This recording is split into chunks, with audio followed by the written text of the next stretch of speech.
Okay, so let's see how we can do this.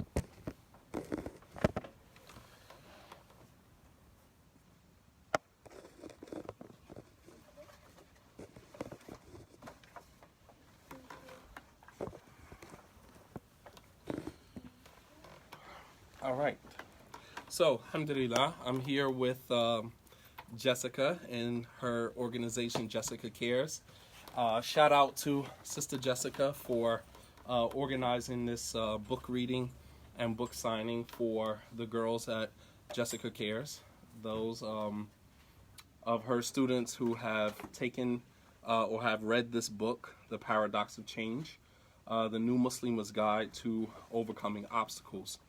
And as I said to them before, the book looked a little different before when they read the book than it does now. There's a few additions that have been made to the book. I don't know, did you guys have a chapter or a particular section or anything, any questions about the book?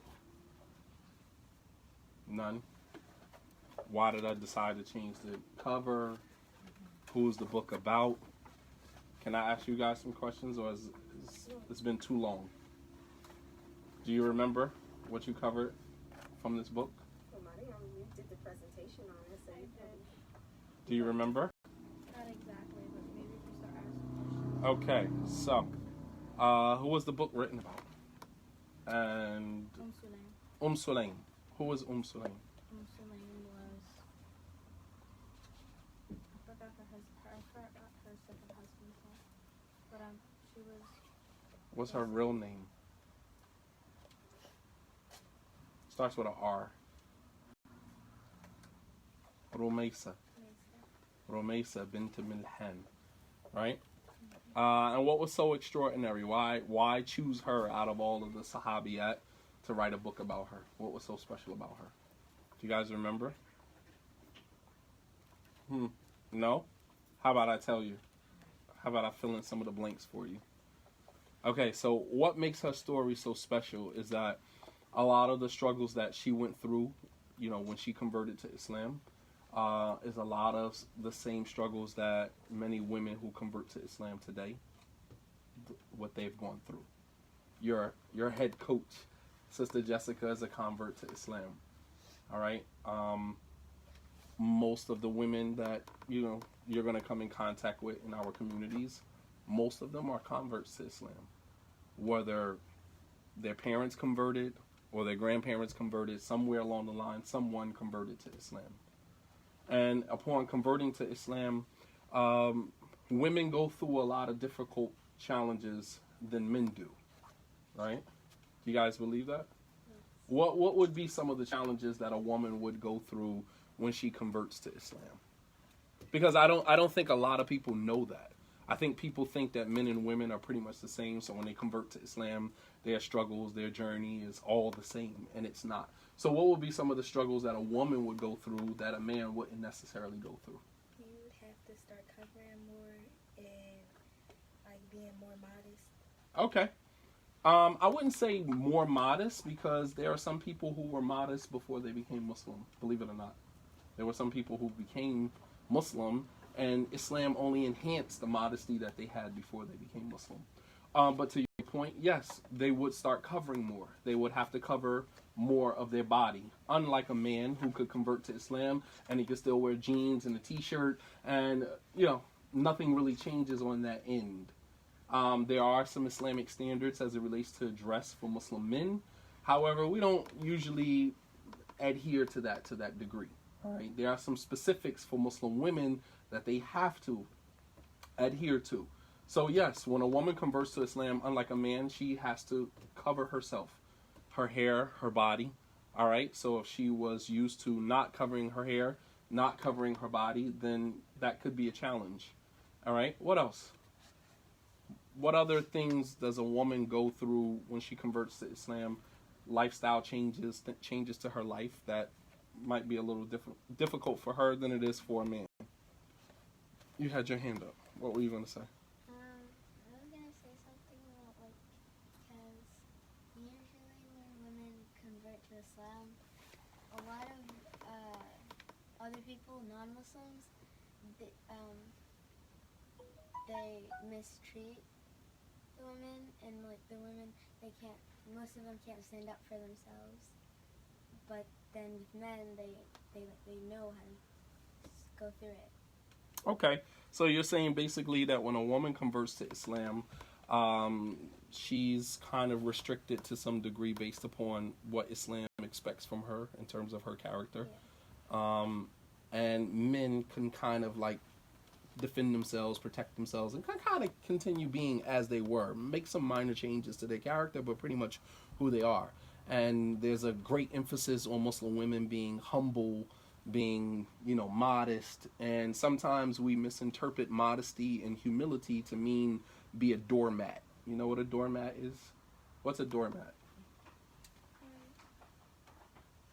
A doormat is where you would like say yes to anything. You would say yes to anything. What else?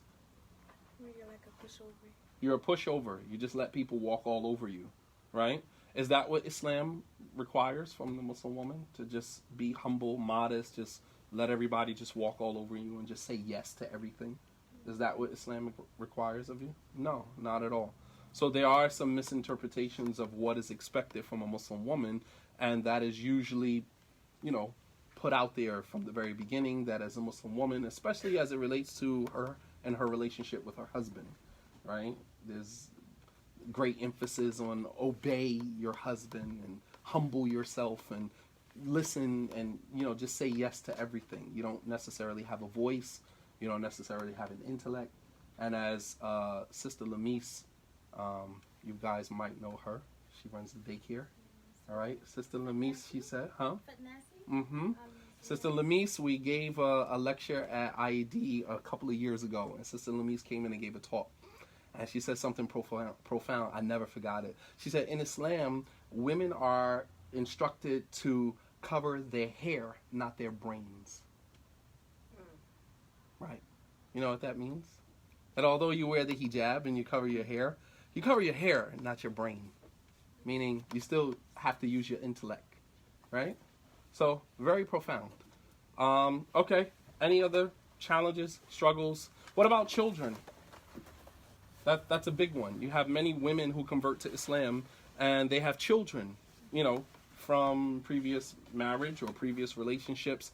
How does that make her journey as a Muslimah a little complicated? How would that complicate her journey in Islam? I'm just telling them, come on, hook up. You guys can chime in. Feel free. Help them out. Well, sometimes when you have children and the ex-husband or the ex-spouse finds out that you are now Muslim, they may object to you possibly teaching their children to become Muslim. Very good. Might give them a hard time. Very good. So when a woman converts to Islam, unlike a man, she's usually the nurturer. She's usually the one that's going to take care of the children. And then when she converts to Islam, the father of the child may not necessarily convert to Islam and may not necessarily like the fact that she's Muslim. So the challenge that she runs into is that, of course, as a Muslimah, she wants to teach her child Islam. However, the father of the child doesn't really want that, especially if he is from another faith, right, Christian or any other religious beliefs. So now that she runs into a problem. And in some instances, when she's trying to teach the child Islam and then the child goes to the father, what does the father do? He tries to unravel everything that she worked so hard for.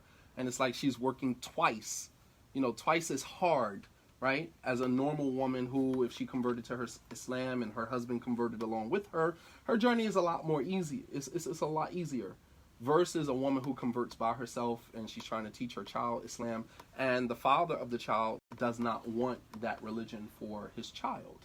And so that poses a huge problem. And that was actually one of the problems that Sulaim ran into when she became Muslim. Yeah. Yeah, depending on the age of the children, they may or may not be receptive to Islam. It might be mom's thing that she's doing. That's a whole nother issue. Now, let's say she converts to Islam and she's now trying to impart that religion onto her children, but the child is adversarial, the child is oppositional, the child does not want to be Muslim.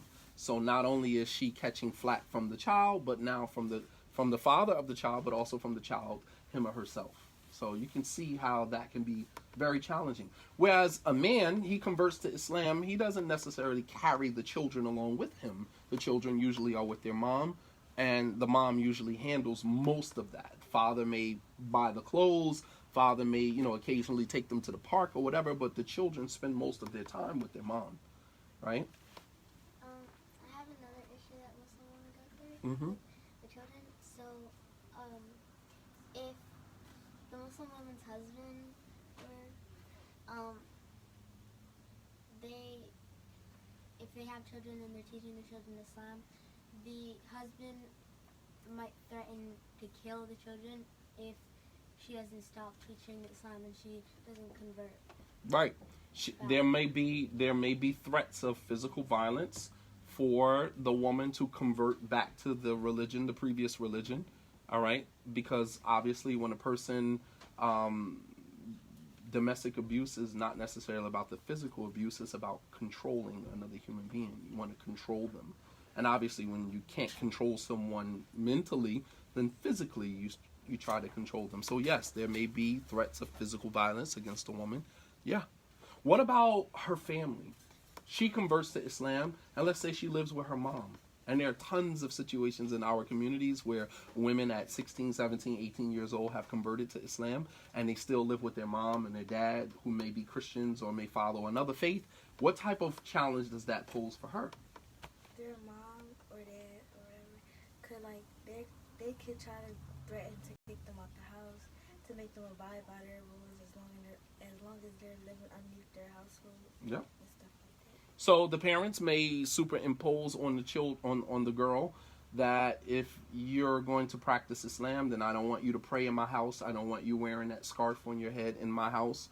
And she doesn't have any place else to go, so she has to kind of compromise to some degree in order to survive in that environment. And believe it or not, there are tons of Muslim women who go through this, and then they come to the mosque, they come to the masjid, and rather than us being more sensitive to their condition and their situation, we become overly fixated on, oh, your hijab is not correct. Oh, you have fake nails on. Oh, your garment doesn't come down low. Oh, you're not praying right. Meanwhile, the same girl is really just coming to the masjid for refuge, looking for an asylum, looking for a safe place to come, to get away from her parents, right? But then she comes to the masjid and she finds the same insensitivity as she does even with her own Christian parents at home, which makes her journey to becoming a good Muslimah even more difficult. So you can see that we kind of complicate that. All right? Men can kind of shrug it off a little bit more because we have a different stamina.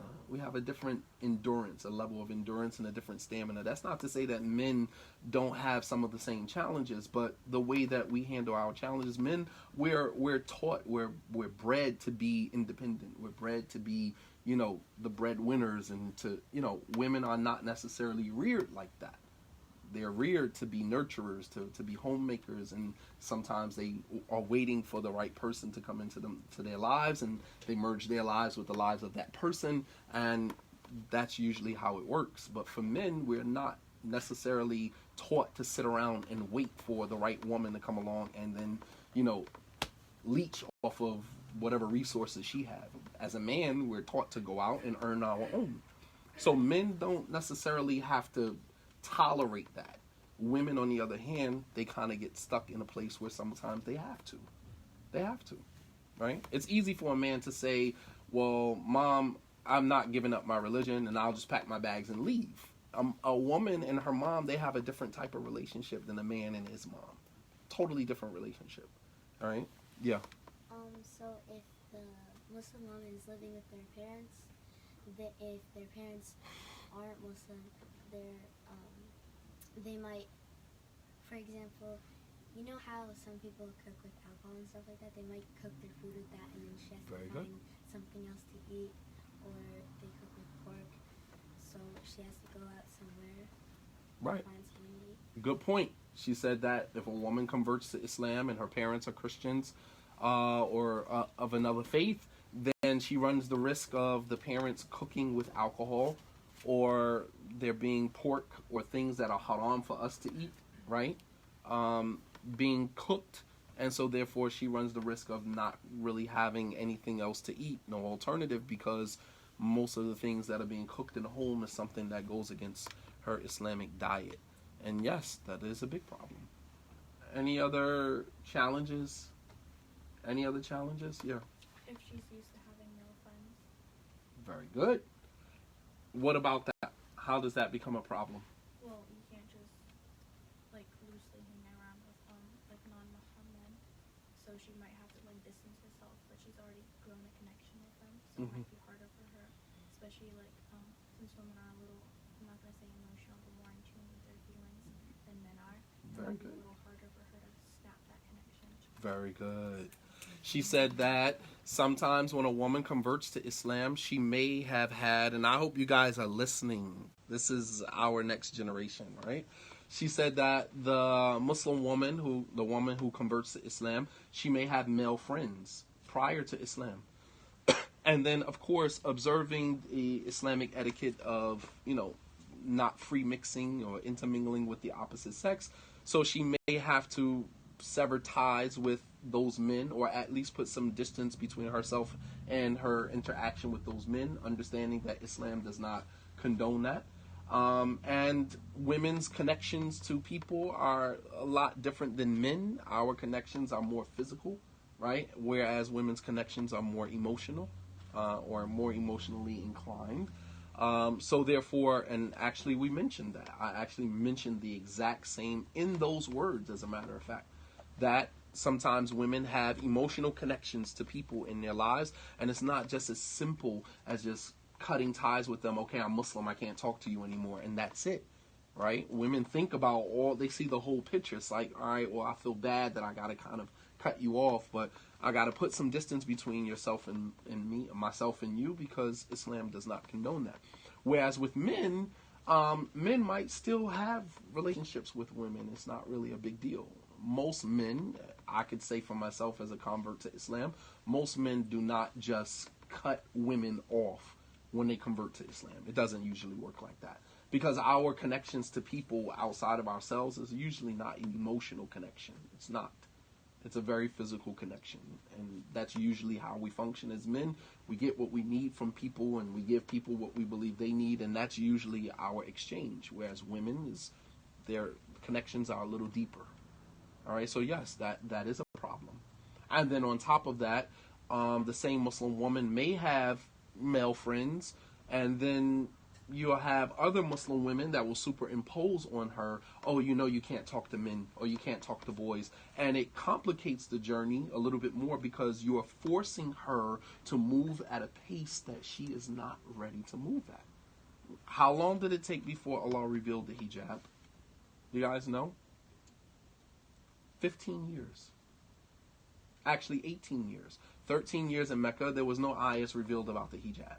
And then 5 years into Medina, so that's a total of 18 years before Allah finally revealed the ayah of hijab. And we actually talked about that in the khutbah today.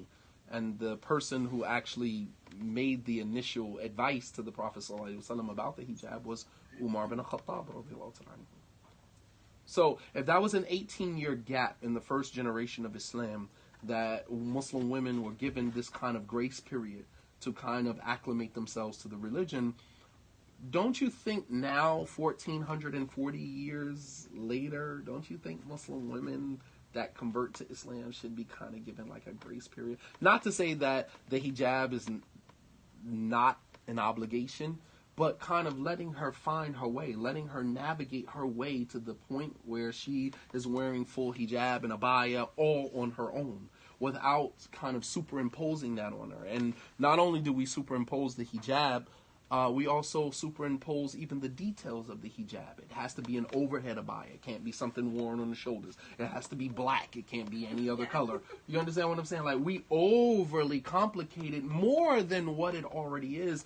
And it actually makes the woman who converts to Islam, it makes her journey grossly complicated, unnecessarily.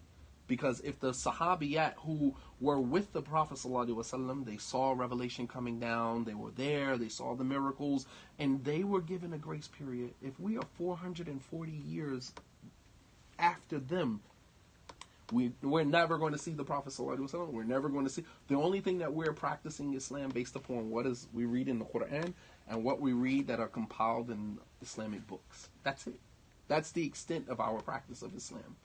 Don't you think that we should be a little bit more merciful and compassionate and sensitive as it relates to our journey to Islam, journey to becoming more acclimated? You would think, but unfortunately, we're not, unfortunately. Rather, we impose standards on one another that Allah didn't even impose on the Sahabiyat. Go figure. Okay, anything else? I was hoping that you could possibly discuss, because they're at that age right now, not to go into detail, so I'm not going to do that, but they're at that age where boys now are interested in them. They're changing, they're developing, and boys are visual, so they're starting to notice them, and some of them are not Muslim, but the girls find them attractive, and I know that was something that was mentioned in the book, and I was hoping you could touch on it tonight. Okay, so let me give you the foundation to that. Sulaim, obviously, as a Muslim woman, there was a non-Muslim woman who was attracted to her. Non-Muslim man. Who she eventually... I was like, what part of that? I missed Yeah. that. From Shaitan, obviously. So there was a non-Muslim man that became interested in her. And here again, this is a similar situation to what Muslim women experience today. Nothing different. They lived in an environment, the Sahabiyat lived in an environment where they had to share their space with people who did not share the same faith as them. So living in that type of environment, we run the risk of attracting the attention of someone from another faith. Okay, so what does Islam say about that? All right, if you're a Muslim woman who was converted to Islam and a non-Muslim man finds you attractive, whether physically or, religiously, he finds, the way that you dress, he finds the way that you carry yourself to be something that is attractive. What does Islam say about that? Is there any reference in our religion? We're not talking about you marrying him. We're talking about him finding you attractive, and what are the Islamic guidelines as it relates to your interaction with that person. All right, Sulaim was a convert to Islam. A man by the name of Abu Talha, who was a non-Muslim, found her attractive. He found her attractive. And it wasn't just necessarily her physical beauty, but it was also the way that she shouldered all of the responsibilities that was on her shoulders throughout her journey to, acclimating herself to Islam. So she attracted the attention. And I mean, this is not rare. Habiba, she did the same thing. She traveled with her husband all the way to Ethiopia, right? They left Mecca, they went to Ethiopia. And a few days after they got to Ethiopia, she had a dream that her husband's face was disfigured, and she interpreted that to mean that he was going to leave Islam. So when she saw him the next day, and he said that I used to be a Christian, I converted to Islam, and now I'm going back to Christianity. And she said that no good can come to you if you do this. And eventually he got killed, leaving Habiba there by herself in Ethiopia, foreign land, foreign country, with her, with her daughter Habiba, all by herself. Husband apostated from Islam and then was killed, so she's there all by herself. Years go by, and all the way in Ethiopia, she attracts the attention of a man. Do you know who that man was? Who was that man? Prophet Muhammad. Sallallahu alaihi wasallam. Yes. While she's in Ethiopia. And what does that tell you? That tells you that if you hold fast to your religion, Allah will take care of the rest. You don't have to ungarb. You don't have to beautify yourself and go beyond the boundaries of your religion to gain the attention. Let Allah handle that.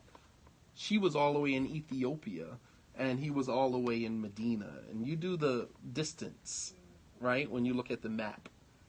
And Allah subhanahu wa ta'ala managed to allow her reputation to go from Ethiopia all the way to Medina to attract the attention of the best man that ever walked this earth. Right? And she did nothing except practice her religion. That's all she did. Nothing extraordinary. Nothing out of the ordinary. She didn't walk around with makeup all on her face. She didn't walk around with her hijab pulled back just a little bit so you can see the baby hairs. Right? She didn't do any of that. She didn't go out of her way, right? And be honest with you, some of you, it's not baby hairs. Baby hairs have long gone. I don't know what those hairs are. Not baby hairs, so stop it. Pull the hijab back on the forehead where it belongs, right? Not necessary. Anyway, she attracted the attention of the Prophet ﷺ all the way in Ethiopia. And she didn't do anything extraordinary except practice her religion. That's it. So Sulaim doing the same thing. She didn't walk around with makeup on, high heels on, and tight, dresses and, perfume and trying to do everything to gain the attention of some man somewhere, right? She just practiced her religion. And she got the attention of a non-Muslim man. So then this non-Muslim man becomes interested in her. So similarly, you guys go to school. Some of you might be in high school. Some of you might be in middle school. Nonetheless, as you are, you may, in fact, attract the attention of someone who finds you interesting. So what do you do in that situation? Obviously, you're not going to engage in a conversation about marriage with the person. But you can seize the opportunity, since you got his attention, to call him to Islam. Tell him a little bit about your faith, a little bit about your religion. And not get lost in the fact that he finds you beautiful, your hijab is actually nice, and I was looking at you across the... All of that sounds really good. That's great. But now that I have your attention, how about I share something with you about my faith, my religion? And that's what Sulaim did. So he came to her, and he wanted to propose to her, and she said to him that a man such as you should never be rejected when he asks for a woman's hand in marriage. Meaning she heard about him too. He's a good guy. Handsome, money, respect. Everybody in the city, every young girl wanted to marry him, but he was attracted to her. And she used that opportunity.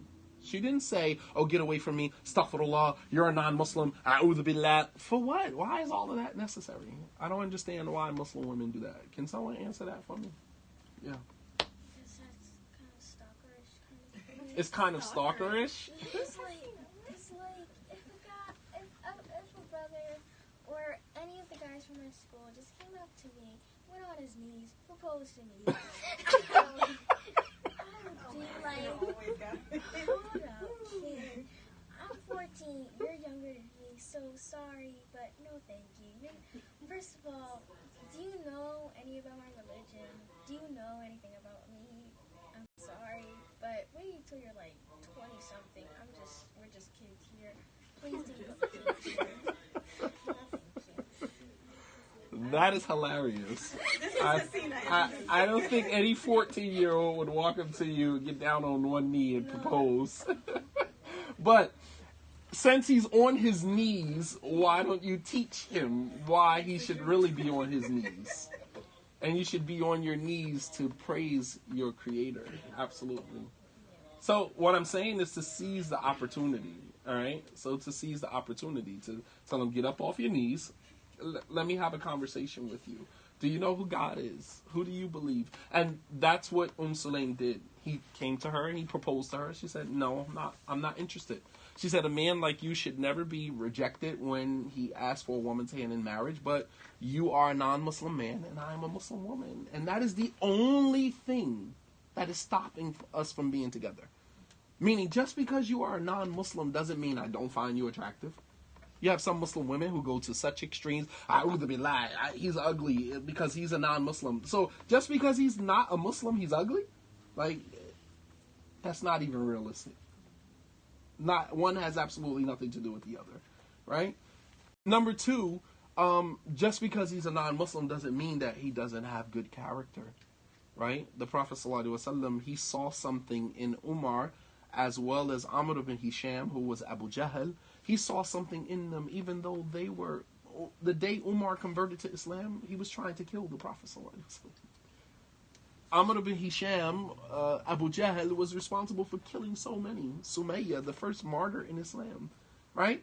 And the Prophet still made dua for them to convert to Islam because he saw something in them, even though they were non-Muslims. So that means that sometimes we have to be able to look past a person's faith and to see the good in the person, to be optimistic, even though they're not Muslim, even though they don't believe necessarily in God the way that you do, does not discredit their good character or their attractiveness. One has absolutely nothing to do with the other. He still made dua for them. He said, "Oh Allah, guide whichever of these two you think will be a benefit, you believe will be a benefit to Islam." And Allah guided Umar ibn Khattab based upon the dua of the Prophet ﷺ. I mean, he made dua for many non-Muslims. So it's being able to be mature enough to see past the person's faith. And she said that a man like you should never be rejected. But you are a non-Muslim and I'm a Muslim. Meaning the only thing that is stopping me from accepting your proposal is the fact that you are a non-Muslim. That's it. And so, he left and he went home, he thought about it, he came back, and he made her another proposal for a bigger dowry. Can I say Right? that was the part that I was just reading just now. Remember we talked about that in class? And he thought it was about what? The money. The money, right? Because that's what today a lot of women's like, what do you drive, your house, and that kind of stuff. Yeah. And so he thought, oh, well, if it's about money, I got that, right? So then he came back and he did what? Made her a bigger offer. He made her a bigger offer, Made right? a bigger offer. So remember the lesson that we talked about that day in class? Do you remember what we were talking about when it came to the woman's standards? Do you remember?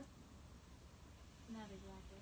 Okay, so remember when we talked about the fact that she held her standard? What did it command him to do eventually? To raise his standards. She didn't lower her standards to acclimate to him and say, well, let me appease you. She held to her very high standard that it was either Islam or nothing. Right. And so he had to either level up or walk away. And that was the lesson. Remember we talked about that? So even if you like somebody, even if you find him attractive, you have to do what with your standards? Stick to them. Right? Because if we as women were to hold to our standard, because men know that some will not hold to it, then it makes it easier. So, oh, well, forget you, I get somebody else. But if we were all as women, Muslim women, to hold to the standard that Allah says for us, because Allah puts us on a very, high standard. If we hold to that, then if we were to stick with that, what would it make men have to do? That's an interesting question. That within itself requires a whole conversation. Because believe it or not, that's actually what's happening. You have many Muslim women who are holding to their standard that no, we're not going to get married and you're not going to pay any bills, you're not going to work, you're not going to be responsible for me. So what ends up happening is that Muslim men now will now go and marry non-Muslim women or just engage in relationships with them because they realize that as a non-Muslim woman, she doesn't really recognize her worth, not according to Islamic standards anyway, right? If he's used to being married to a Muslim woman where he has to pay her mortgage, pay her rent, he has to be emotionally available for her, she has certain rights that God has given her and he has to fulfill those. So then he opts for a woman who has the same rights but doesn't necessarily know how to get them or enforce them. So he goes for that, and that's actually what is happening, believe it or not. You have Muslim men who are arguing and debating about whether or not a Muslim woman is actually deserving of a certain type of dowry. It's like, who are you to even debate that? If Allah subhanahu wa ta'ala said in the Quran that if the woman asks for a mountain of gold as a dowry, do not take anything from it. That ayat, some of the Muslim scholars say that ayat shows that there is no cap on how much a Muslim woman can ask for as a dowry. And it doesn't matter if she's been married before, it doesn't matter if she has children from a previous marriage. And Muslim men will kind of use that as the, right. So you're not deserving of that because you've been married before. You're not deserving of that because you're not a virgin. You're not deserving of that because you got children from previous marriage. So you're going to reduce the Muslim woman's status based upon your own, these elements over here that have absolutely nothing to do with. So when Muslim women say, no, you're going to give me exactly what God has obligated upon you to give me, then it's like, all right, well, then I'm just going to go get a non-Muslim woman. We can marry women of the book, right? Okay, so then I'm going to go get me a woman of the book. All right? And so, you know what I mean? Like, and this is exactly what is happening, believe it or not. And that means that rather than, and the only way that that can happen is that as Muslims, I think we kind of dropped the ball in educating even non-Muslim women to what Islam is. Rather than, you know, shying away from them and thinking that you're better than them, hey, educate them. Because believe it or not, probably one out of every 3 non-Muslim women is in a relationship with a Muslim man. I firmly believe that. Yeah. I have a question. Go for it. Some Muslim men like take it down from like if they had kids from another marriage, or like they take the standard down, but like that doesn't make any sense, because if you like did, to me, like if you wanted to start a new marriage, I think it should be like every single time. It shouldn't depend on what they have or they don't have. It should depend on how much you will give that person, not what less of that person should have. But if they're gonna do that, go ahead. But still, that's still downright like. But believe it or not, a woman being married before, Yeah. and a woman having children from a previous marriage should actually increase her value. That makes more sense. Why? Why should that increase her value? Rather than what many Muslim men do is decrease or subtract from her value because of those things. Rather, I'm saying, and what Islam says, is that her value actually rises even more because she's been married before. And I hope you guys are paying attention to this. That Islam raises the value of a Muslim woman because she has been married previously and because she has children from a previous marriage. Why? Why does her value increase? Because if you are accepting new children that you haven't had before in these times, if they were like teenagers, then you would have to have money for college and like all the stuff they would want. And with the woman, if she has a mixed personality from the old marriage, she might have different types of standards of what kind of clothing or anything that she would want in her future in the new marriage. Good point. Anyone else? Why does the Muslim woman's value increase because she has been married before, because she has children from a previous marriage? Because she has more to offer in a marriage. If a woman has never been married before, she doesn't really have a lot to offer. So you have Muslim men who want to marry virgins, but a woman who has never been married before, she has zero experience in the field of marriage. Right? And the greatest value that she brings to the marriage is that she's a virgin. She's never been with another man before. And while that's a great quality, experience trumps that any day. Right? To be able to come into a marriage and already know how to satisfy a man, how to take care of a household, how to raise children, that should increase your value rather than decrease your value. For example, there was one of the companions of the Prophet ﷺ, a young boy, who the Prophet ﷺ was very fond of him. And one day he asked him, he said, "Are you married?" He said, "Yes." He said, "Did you marry?" Listen to what he said. He said, "Did you marry a virgin or a matron?" You know what a matron is? What's a matron? Someone who's already been married. Very good. He said, "Did you marry?" The young man said, "Yes." He said, "Did you marry a virgin or did you marry a matron?" The young man said, "I married a matron." The Prophet found that strange because he was a young man, never been married before. Why would you marry a woman who had been married before? So the Prophet found that strange. Why? He said, "Why didn't you marry a virgin so you could play with her and she could play with you? You guys could be immature together." Why? Did any of younger sisters that he had, and he he wanted like his wife to be able to know how to deal with children and take care of his A woman who has been married before brings more experience to the marriage. So that means that what? Her value should increase, not decrease. You follow me? But we have it backwards.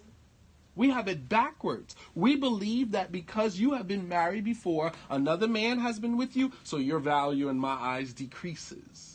Because all you're looking at is that, oh, you were married to another man before, but you're not realizing that the time spent with the other man in the other marriage, that was a whole plethora of experiences that she's now bringing to your marriage. She's taking what she got from that previous experience, and she's now bringing it to you. You understand? So I just also want to say, like, you want to, that previous thought is, in essence, objectifying a woman, There you go. only holding her value to her virginity, Right. when there's so much more to you as a woman, as a female, you know, so just steer clear of that as well. And those experiences, like, you couldn't have paid for those. You had to endure whatever. That could have been a horrible marriage, but you made it out of that, and you taking your experiences along with you, and you're bringing that to the life of another person, right? And you're going to enhance the quality of life in that marriage because of that. Now, mind you, it might have been a horrible experience for you, but because you went through all of that, when you go into your next relationship, you now know your triggers, you now know, what to be aware of and how to help your spouse if you see certain qualities in him that you saw in the previous situation. You bring so much with you. It should enhance your value, but we see it as the opposite. Objectification, as Sister Monica mentioned, yes. And also with children. When a man comes into a marriage with children, that is like the ultimate blessing, because the Prophet ﷺ talked about how when he took care of Salama's children, he said that Allah subhanahu wa ta'ala and his messenger will take care of your children. And he talked about taking care of orphans. And it's almost like taking care of an orphan when you take on stepchildren. And there is a huge blessing in the hereafter for those who take that on and take it seriously. Absolutely. To teach the children and raise them to be good, with good character. So a man who takes on a woman with children, if he does it the right way, he can be almost paying for his, like, one-way ticket to Jannah. Right. And that, not only that, a woman who has children from a previous marriage, when she remarries into another situation, when she has children with that man, she's taking all of the previous experience, and she doesn't have to trip and, learn from her failures. She has previous children that she's already gained a plethora of experiences with that she's now going to apply to the new child or the new children in the new situation, which means that she's an already made mother. You don't have to marry a virgin woman and then you got to hover over her to make sure that you don't lay the child on the stomach because the child cannot breathe on the stomach, right? A young girl would not necessarily know that, right? You can't lay an infant on his or her stomach because they actually may smother themselves. Did you know that? So an experienced mother would know that. You understand? So while we're looking at it from one perspective, I think that we are missing the other perspective. So these are just, some of the things that, we mentioned in this book, and so much more. There's actually a couple of chapters that I added to the book. Thank you so much. If you notice at the end of each chapter, I always mention a quote. I'm a stickler for quotes. I love them. But there's one in particular that I mentioned at the end of chapter 6. It says, "Behind every great man is a great woman," right? And I lead with a quote from Nora Ephron, who says, "Above all, be the heroine of your life, not the victim." That's how I start the chapter. All right? And I said the title of this chapter was actually a feminist slogan used to promote relevance of the feminine gender in societies where women were considered second-class citizens. Behind every great man is a great woman. This is a slogan that was actually used by feminists, to promote gender relevance, female gender relevance in societies where women were not even recognized. All right? Pre-Islamic Arabia was also a proponent of gender marginalization, of the gender marginalization campaign of women who were given subpar status in a predominantly male-dominated society. How do we know that prior to Islam that Arabia was a male-dominated society? How do we know? Did I just come up with that off the top of my head, or is there some evidences that I can pull from, or some references that I can use to prove that?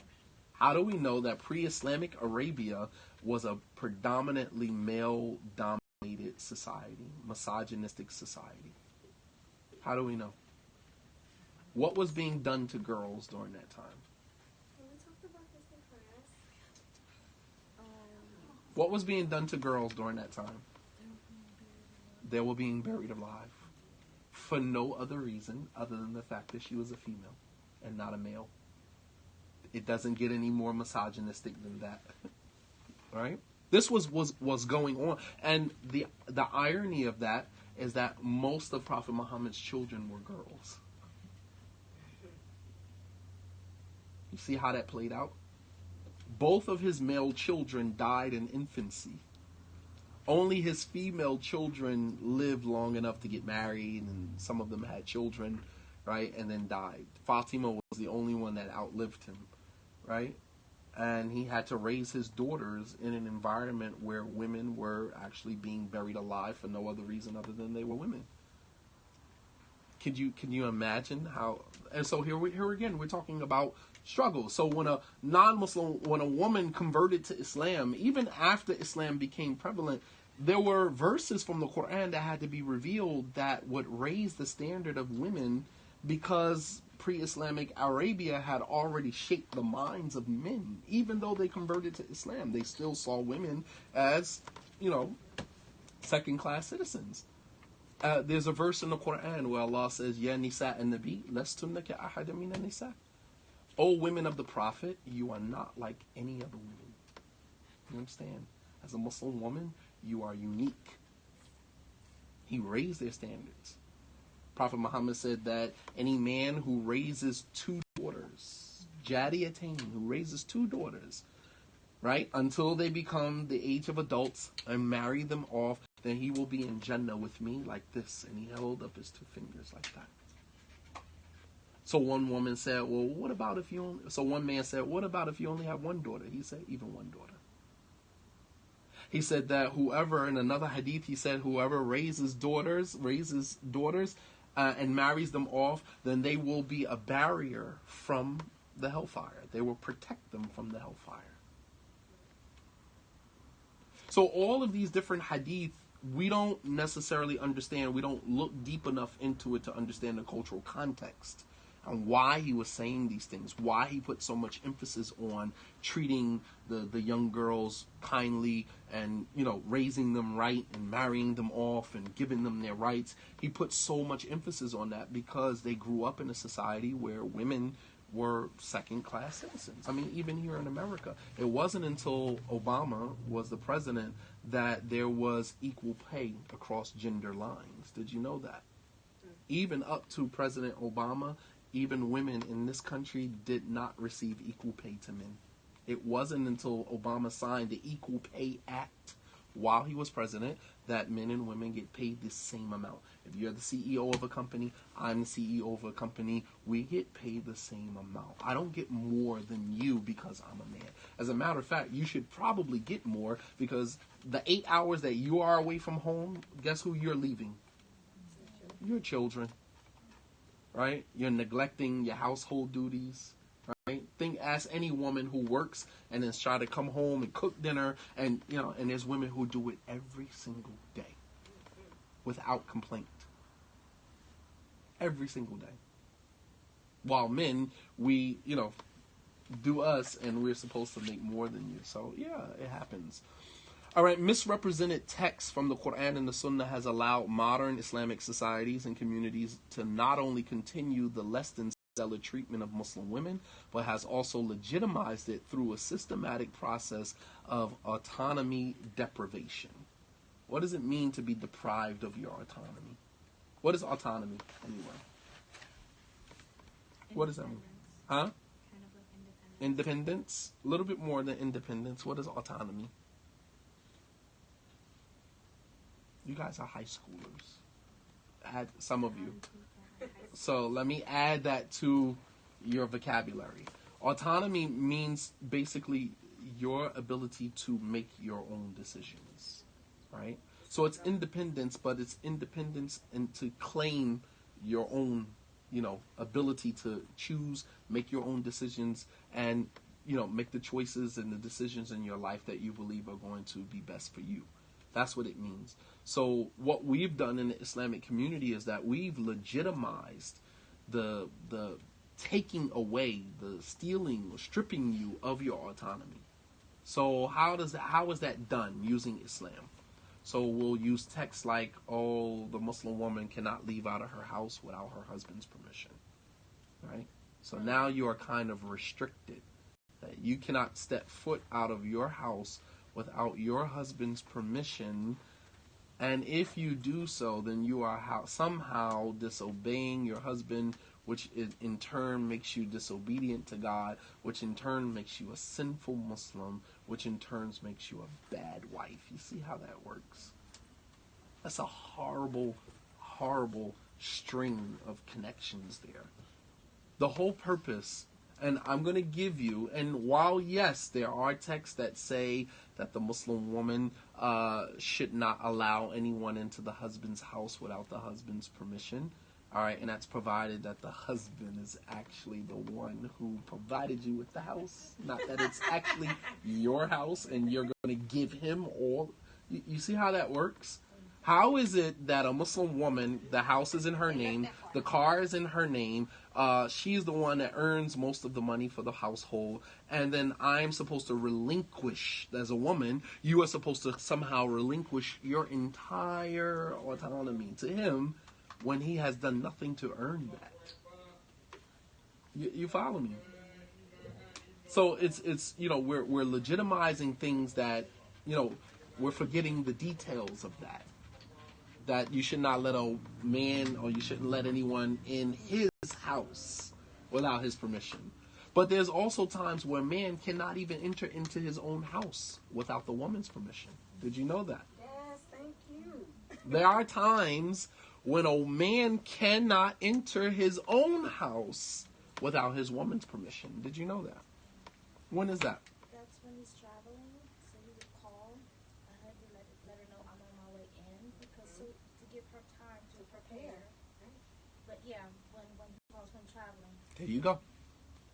The Prophet ﷺ said, you should not wake up the woman, or you should not disturb the woman who is at home by herself when her husband has been traveling. That usually what they would do when they were traveling, they would send a messenger ahead of the caravan, of the group. They would send a messenger ahead. Hey, go ahead and inform my wife that, he might have been sent by one person. It's like, oh, you live in that village. Oh, make sure you knock on my door and let my wife know too that we're on our way home. We'll be there in like two or 3 days and I'll be arriving, right? But the Prophet ﷺ said you should not disturb the woman who is in her own zone. That when a woman's husband is gone, traveling sometimes for, a week or two, she's in her element, right? She doesn't have to put on makeup. She doesn't necessarily have to beautify, decorate herself. She doesn't have, the house can, she can kind of let it down, without being, on edge, right?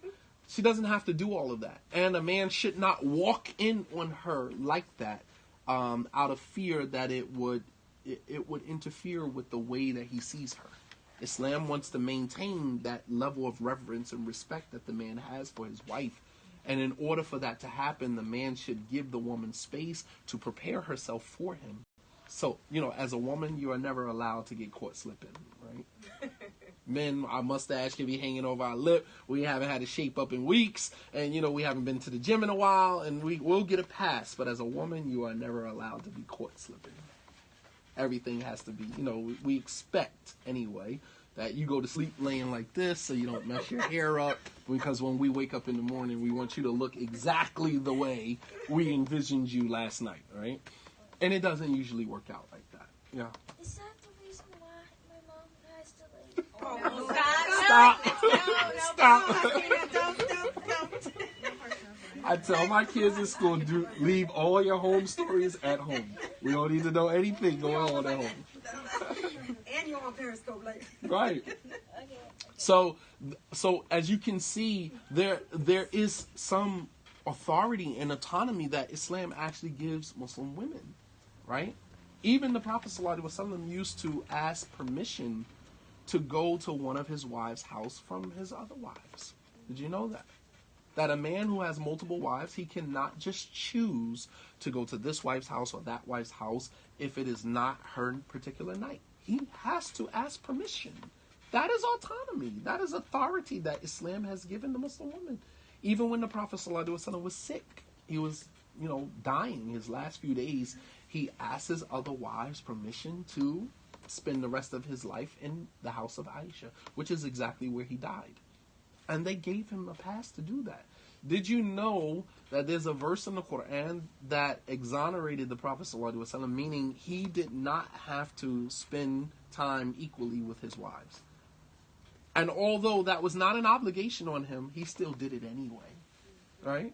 While today you have Muslim men who have multiple wives, and while it is an obligation on him to spend time equally with those wives, completely neglects that, based upon how he feels. If I don't like you today, then I'm not going to be with you today. I'm going to go over here. And when you calm down or whatever, I'll come back and I'll be with you. I'll travel with this particular wife and I'll come back and, I'll make up an excuse for why. I don't necessarily need to make that up. And it's just like, but that is an obligation on you. It wasn't an obligation on the Prophet ﷺ, but he still adhered to it with finite detail, to the point where he asked them permission. This is the Messenger of Allah sallallahu alaihi wasallam asking his wives permission to go to some. That is autonomy. That is authority that Allah has given Muslim women. And so, what I'm saying all of that to say is that you are powerful beyond, the limited text that we have used in the Islamic community to strip you of your autonomy. I did an entire lecture on this. It's called Restoring the Autonomy of the Muslim Woman on YouTube.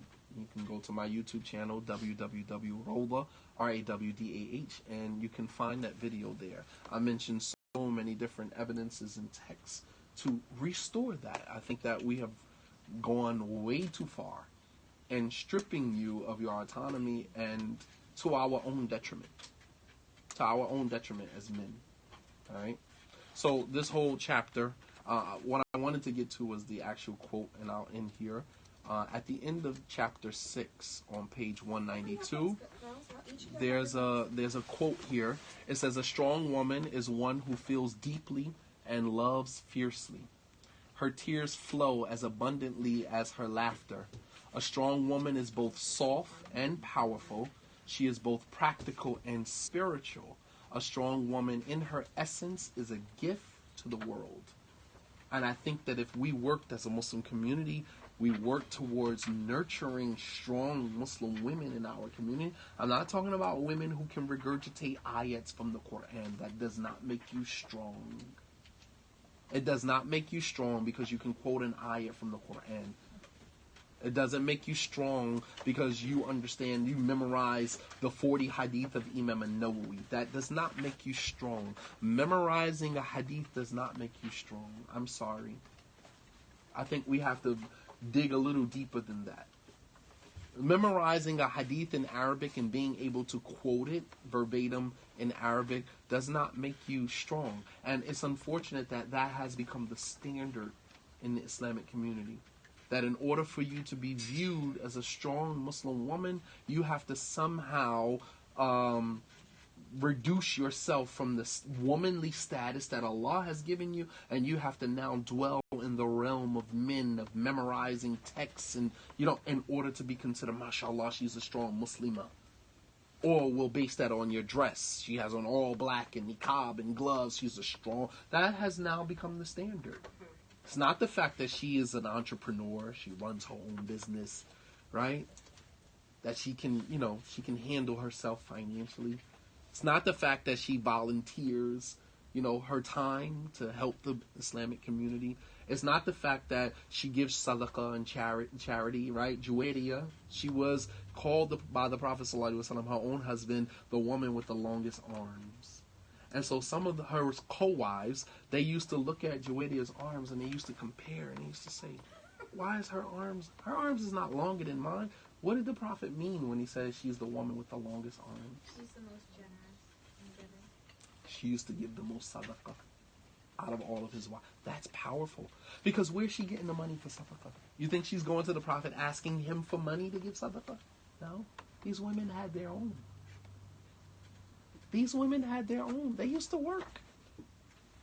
You think that she was going to the Prophet asking him for money to give sadaqah? Khadija, radiallahu ta'ala anha, didn't the Prophet borrow money from her? Let's talk about that. Right. Yes, she funded the Ummah. Right. She funded the whole movement. You understand? Anytime they found Bilal, Abu Bakr purchased him, but there were other Miqdad ibn Aswad, there were many other slaves who, the moment they found out that there was a slave that believed, the Prophet would go to Khadija, can I have the money? Khadija would give him the money, he would go and purchase his freedom. We got another follower. She funded the entire movement. You understand?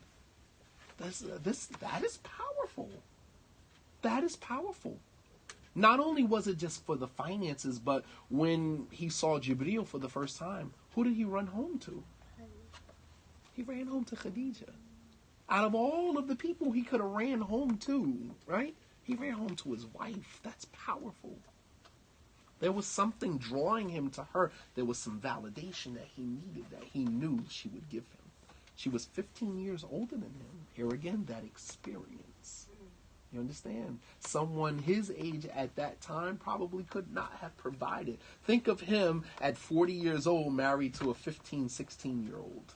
You think that when he saw Jibreel in the cave, he would have been able to run home to an 18-year-old and she would have been able to give him the validation that he needed at that moment? Miley, like, He needed someone he needed someone who was 15 years older than him, right? 55, she was 55, he was 40. You understand? He needed a 55-year-old. So sometimes when Muslim women say, well, he didn't marry Khadija, he didn't marry another woman while he was married to Khadija. Well, there's a reason for that.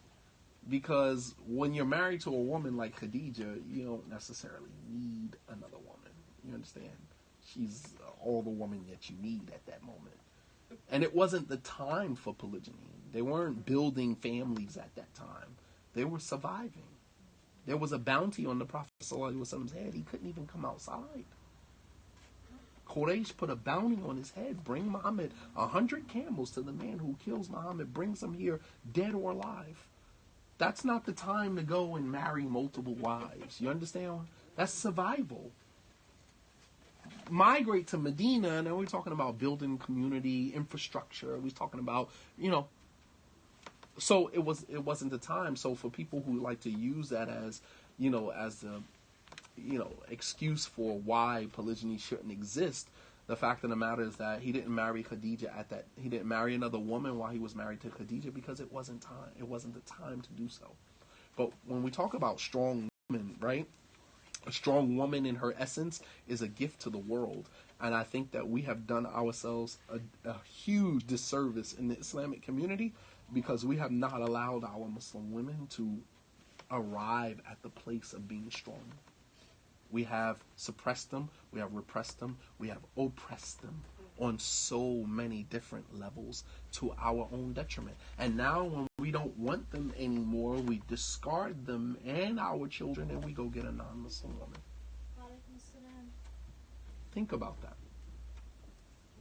After we've told you, oh, this is haram, weave is haram, makeup is haram and weave is haram. But, we've gone down the list of the things that are haram. You can't wear makeup. You can't do this. You can't go that. You can't go to the gym. You can't do this. You can't do that. You can't. Once we've stolen everything from you and you are no longer attracted to us, then it's like, I'm not really feeling you anymore. Right? I'm not really feeling you anymore. Excuse me. There's a book for Fahim. Would like to know if there's any other books. Yeah, sure. There's a whole suitcase full right here. And then change, how much is it? Which one does he want? This one? This is 20. So this is essentially what happens. So we're basically hurting ourselves because we have not created a pathway for you guys to be strong. And you got to kind of forcefully take it when it should be given to you. Right? A strong woman is not a threat to a strong man.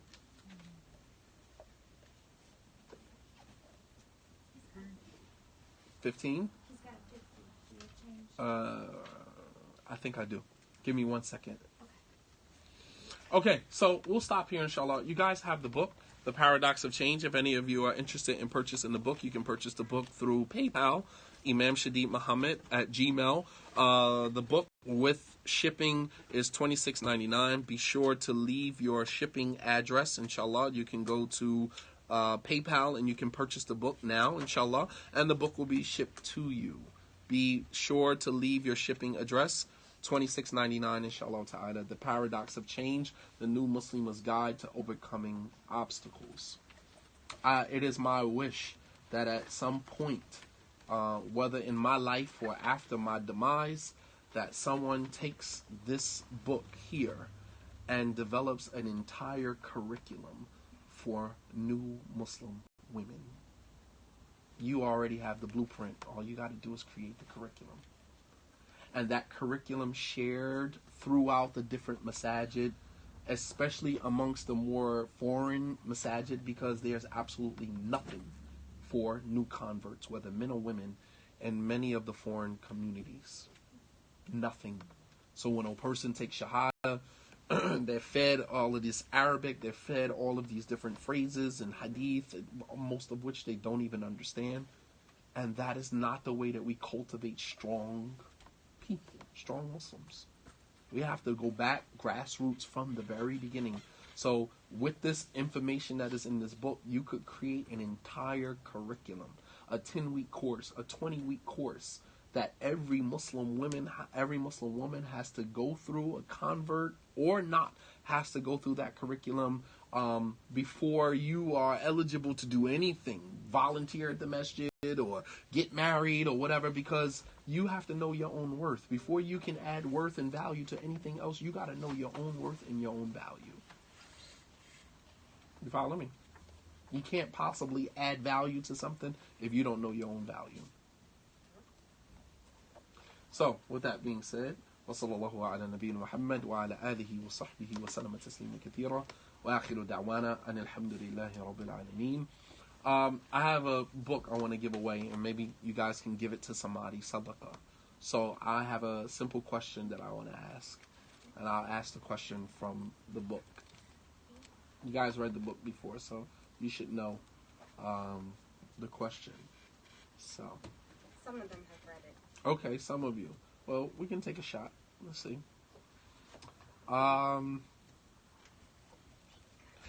Sulaym was the mother of a very famous companion.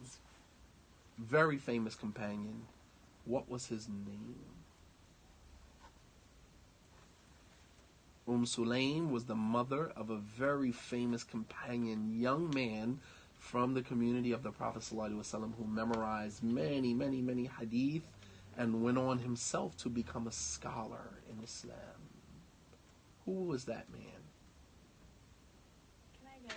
Go for it. Shoot from the 3-point Do I line. have to, mention, his entire title? No, just give me his name. I know. Huh?